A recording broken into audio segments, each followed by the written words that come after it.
अस्सलामुअलैकुम dear viewers. आज की जो हमारा टॉपिक है वो है 9th क्लास का आर्चिमेडेस प्रिंसिपल। तो डियर स्टूडेंट्स, अगर अभी तक आपने मेरे चैनल को सब्सक्राइब नहीं किया तो प्लीज़ चैनल को सब्सक्राइब लाजमी कर लीजिए। आप लाजमी चैनल को सब्सक्राइब कीजिए ताकि आपको हर आने वाली नई वीडियो का नोटिफिकेशन मिल सके। तो डियर व्यूअर्स, जिन्होंने चैनल को सब्सक्राइब किया है उनका बहुत शुक्रिया। जिन्होंने अभी तक चैनल को सब्सक्राइब नहीं किया प्लीज वो चैनल को सब्सक्राइब करके साथ बेल आइकन के बटन को लाजमी प्रेस कीजिए। तो अब हम आर्चिमेडेस प्रिंसिपल के बारे में पढ़ते हैं। आर्चिमेडेस प्रिंसिपल क्या होता है? आर्चिमेडेस प्रिंसिपल, फॉर एग्जांपल हमारे पास एक बलून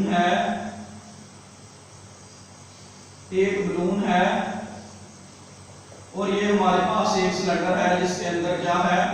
वाटर है। टैंक है जिसके अंदर वाटर है। तो जब आप किसी बलून को पानी के अंदर लेकर जाते हैं टैंक के अंदर, तो लिक्विड उसके ऊपर एक फोर्स लगाता है जिसकी वजह से जैसे बलून को आप टैंक के अंदर ले जाकर छोड़ेंगे तो लिक्विड इसके ऊपर एक फोर्स लगाएगा और बलून जो है वाटर की सरफेस के ऊपर आ जाएगा। तो जो फोर्स लिक्विड बलून के ऊपर लगाई उस फोर्स को आप अपथ्रस्ट फोर्स कहते हैं। अब यहाँ पर जो फोर्स बलून लगा रहा है, यहाँ पर इसका वेट डाउनवर्ड डायरेक्शन में लग रहा है, इस पर फोर्स F1 लग रही है। तो जैसे ही ये बलून नीचे आएगा तो यहाँ पर इसके ऊपर फोर्स F2 लगेगी। तो जो फोर्स यहाँ पर F2 लगेगी वो उसके वेट के इक्वल होगी। तो जब भी किसी जिस्म को पार्शली या टोटली जो है किसी भी लिक्विड के अंदर डिप करते हैं तो लिक्विड उसके ऊपर एक फोर्स लगाता है जो कि उसके वेट के इक्वल होती है। इसे हम क्या कहते हैं? अपथ्रस्ट फोर्स कहते हैं। अगर आपके पास लकड़ी का वो टुकड़ा है, आप उसे पानी के टैंक के अंदर ले जाएं, जैसे ही आप पानी के टैंक के ऊपर अंदर ले जाकर उसको छोड़ेंगे तो पानी उसके ऊपर एक फोर्स लगाएगा। फोर्स लगाने के बाद वो लकड़ी का टुकड़ा जो है अपनी सतह पर ऊपर आ जाएगा। ये क्यों आया है अपनी सतह के ऊपर? क्योंकि वेट जो था लकड़ी का कम था और अपथ्रस्ट फोर्स क्या थी? ज्यादा थी, जिसकी वजह से वो लिक्विड की फोर्स की वजह से, अपथ्रस्ट फोर्स की वजह से वो अपनी सरफेस के ऊपर आ गया। तो यही आर्चिमेडेस प्रिंसिपल कहता है, when an object is totally और partially immersed in a liquid, the liquid exert a upthrust force on a body which is equal to the weight of the liquid displaced. तो आर्चिमेडेस principal क्या है?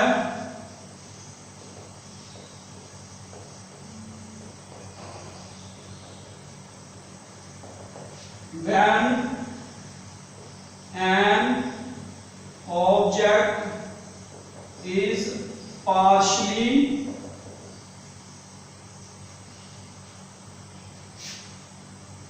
or fully immersed in a liquid, when an object is partially or fully immersed in a liquid, the liquid exert upthrust force on an object which is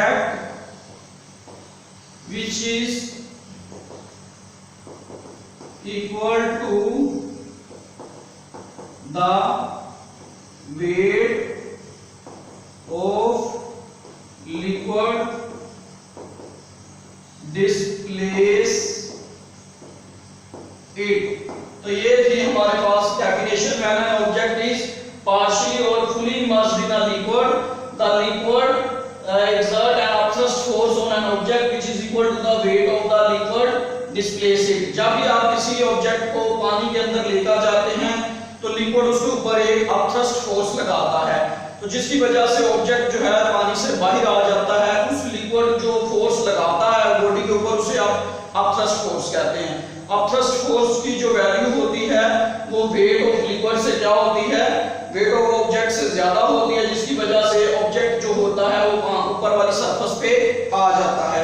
तो ये थी हमारे पास एक upthrust force, ये हमारे पास डेफिनेशन थी आर्चिमेडेस प्रिंसिपल की।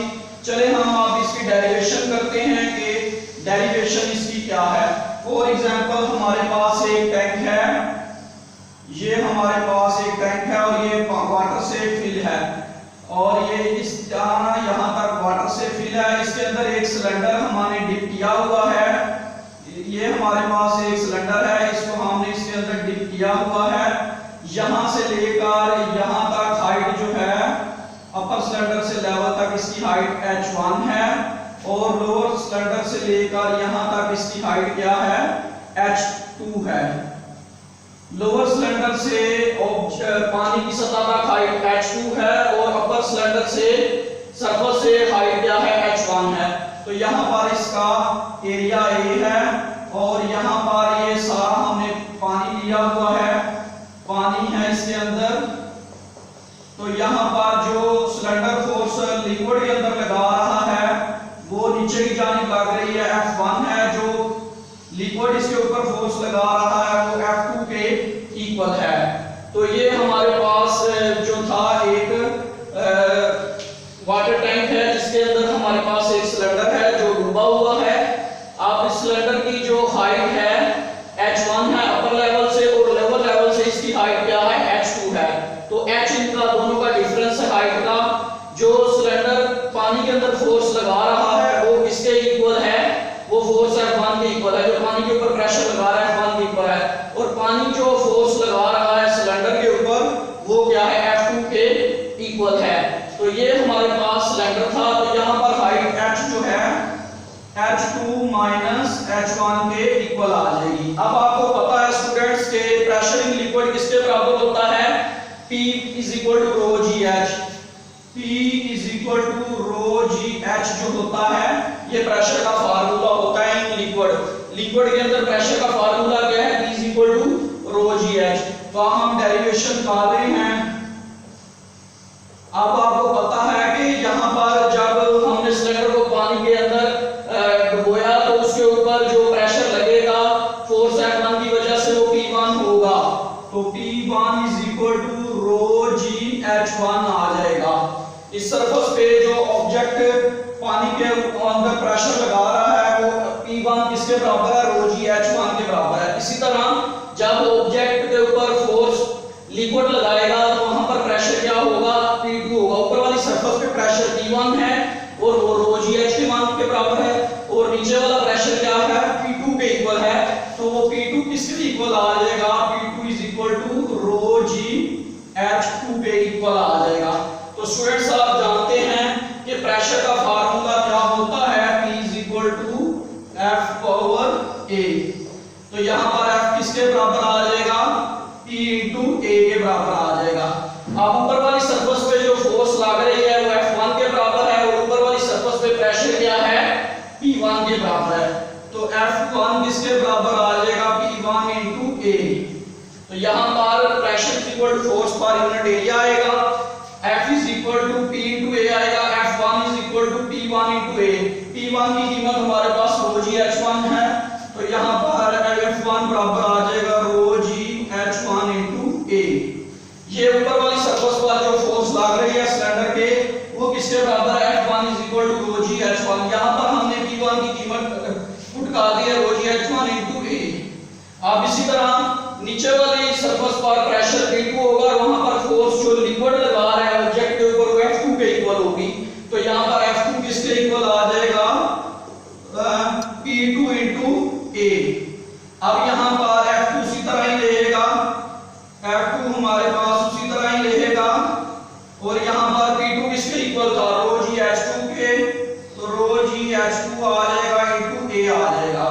अब यहाँ पर अब थ्रस्ट फोर्स हमने निकालनी है। अब थ्रस्ट फोर्स हम कैसे निकालेंगे, अब थ्रस्ट फोर्स निकालने के लिए हम फोर्सेस को क्या करेंगे, माइनस करेंगे। जो नेट फोर्स ऑब्जेक्ट के ऊपर लग रही है वो कितनी होगी, वो उसके ऊपर अब थ्रस्ट फोर्स होगी जिसकी वजह से ऑब्जेक्ट क्या होगा, ऊपर की जानिब मूव करेगा। तो अब थ्रस्ट फोर्स आ जाएगी, अब thrust force is equal to F2 minus F1 के इक्वल होगी। अब स्टूडेंट्स आप जानते हैं कि F2 हमारे पास किसके इक्वल था, अब थ्रस्ट फोर्स हमारे पास आ गई। अब thrust force is equal to F2 की कीमत क्या थी, रो जी H2। तो रो जी H2 इंटू A आ जाएगा, दरम्यान में माइनस, और F1 की कीमत क्या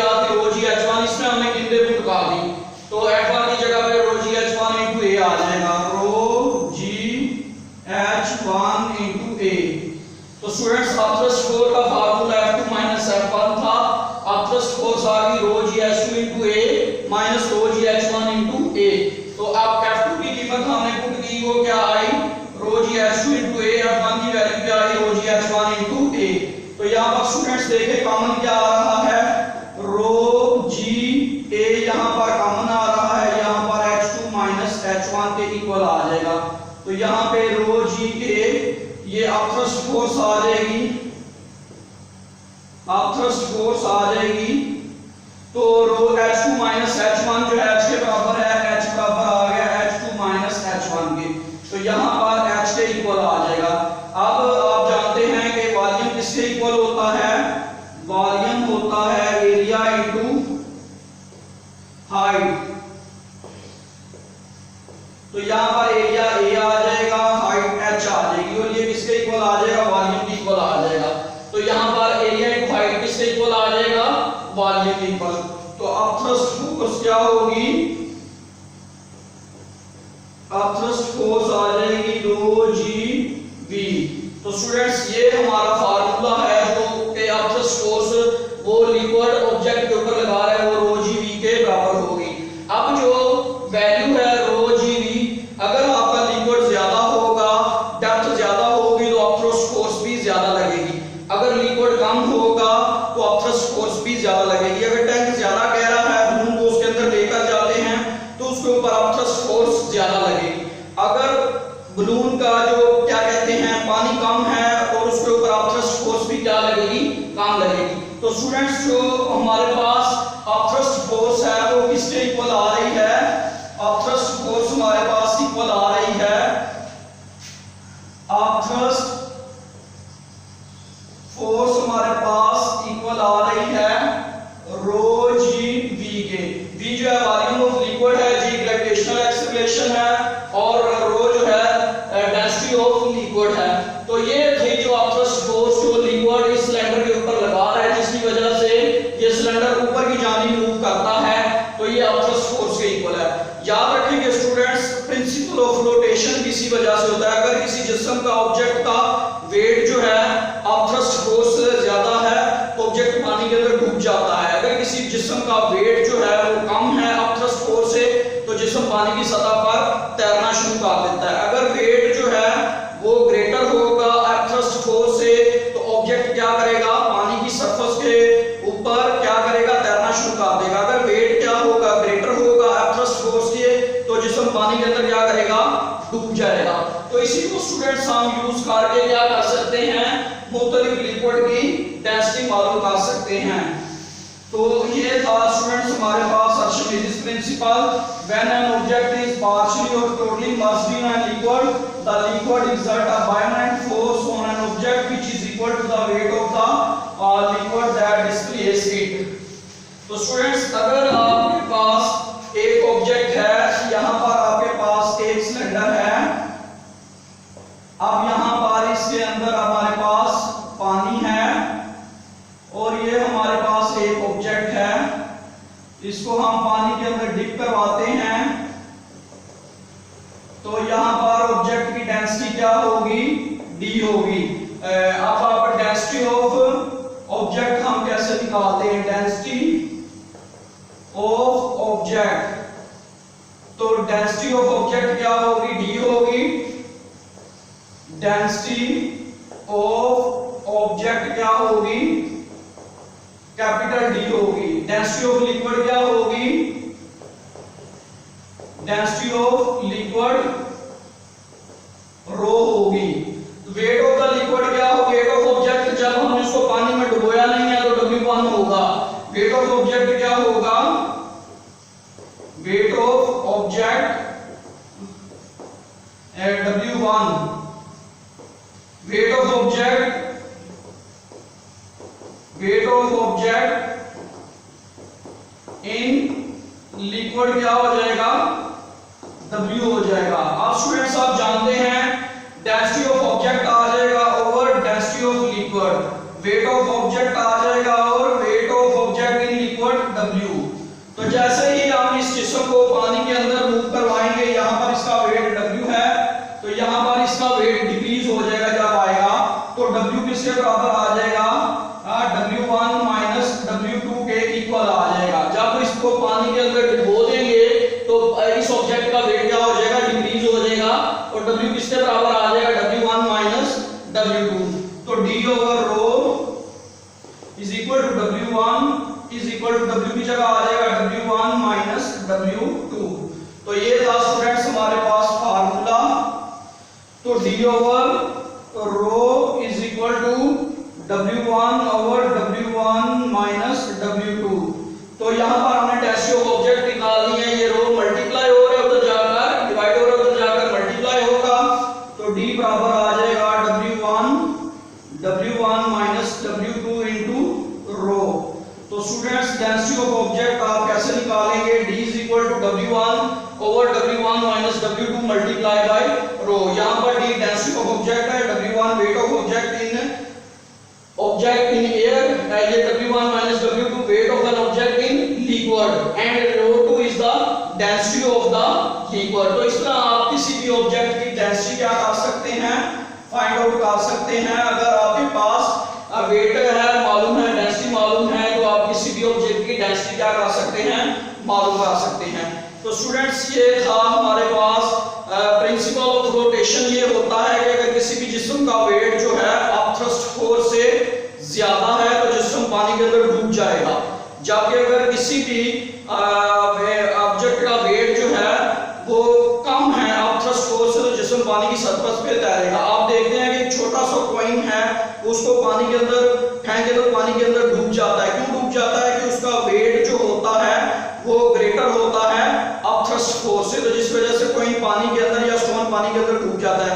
लेकिन आप हवाई जहाज देखते हैं, बहुत बड़ा होता है, लाखों टन उसका वेट होता है, लेकिन वो पानी की सरफेस पे तैरता है।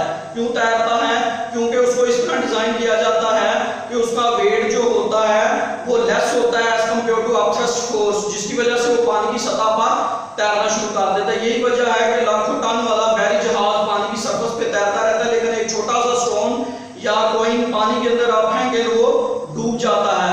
अगर अपथ्रस्ट फोर्स ज्यादा होगी तो पानी के अंदर जिस्म तैरेगा, अगर अपथ्रस्ट फोर्स कम होगी, वेट ज्यादा होगा तो जिस्म पानी के अंदर डूब जाएगा। तो ये था प्रिंसिपल ऑफ रोटेशन और इस तरह हम डेंसिटी ऑफ ऑब्जेक्ट क्या करते हैं, मालूम करते हैं। स्टूडेंट्स ये था आज का हमारा टॉपिक आर्किमिडीज प्रिंसिपल जो हमने स्टडी किया है। तो डियर स्टूडेंट्स, अगर अभी तक आपने चैनल मेरे को सब्सक्राइब नहीं किया तो प्लीज चैनल को लाजमी सब्सक्राइब करें ताकि मुझे मोटिवेशन मिलती रहे, मैं आपको लिए नेक्स्ट टॉपिक बनाता रहूं। और चैनल को सब्सक्राइब कीजिए और साथ बेल आइकन के बटन को लाजमी प्रेस कीजिए ताकि हर आने वाली नई वीडियो का आपको नोटिफिकेशन मिलता रहे। तो डियर स्टूडेंट्स, चैनल को लाजमी सब्सक्राइब कीजिए। बहुत शुक्रिया, अल्लाह हाफिज।